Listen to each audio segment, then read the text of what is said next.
Kasabay nito, ipinaalam ng sistema na tumaas sa 30% ang tsansa niyang manalo matapos niyang talunin ang kalbo, at habang papalapit ang kanyang mga kalaban ay handa na si Wang na lumaban ng todo para mabuhay.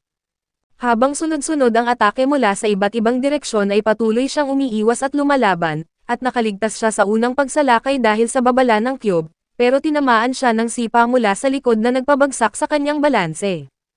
Nagalit siya ng husto at agad niyang sinalubong ang umatake sa kanya, binigyan ng matinding sipa na nagpalipad dito, at ngayon ay naisip ni Jun na mas mahirap ito kaysa sa inaakala niya kaya inutusan niyang muli ang kanyang mga tauhan. Sa pagkakataong ito, ginamit ni Wang ang kanyang bilis para makalayo at piniling patumbahin ang kalaban isa-isa, ngunit dahil baguhan pa siya sa laban, nakatsyempo ang isa at tinamaan siya ng matinding suntok. Gayunpaman, tinitiis ni Wang ang mga atake at unti-unting pinapabagsak ang mga gangster gamit ang isang malakas na suntok, at hinawakan pa niya ang isang lalaki sa binti at inikot-ikot bago itapon diretso kay Jun, na tinamaan siya sa ilong. Pagbangon ni Jun ay nakita niya na bumagsak na ang lahat ng kanyang mga tauhan, at siya na lang ang natitirang nakatayo na halos maihina sa takot.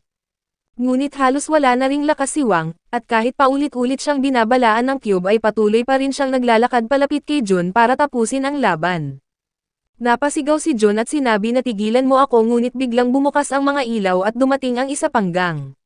Nagsimula silang pumalakpak ng sarkastiko, kinukot siya si Jun at ang grupo nito dahil naglaban-laban sila ng sabay-sabay laban sa iisang tao at natalo pa rin. Tumayo si Jun at galit na tinanong ang pinuno ng karibal na si Yuan kung ano ang ginagawa nito roon.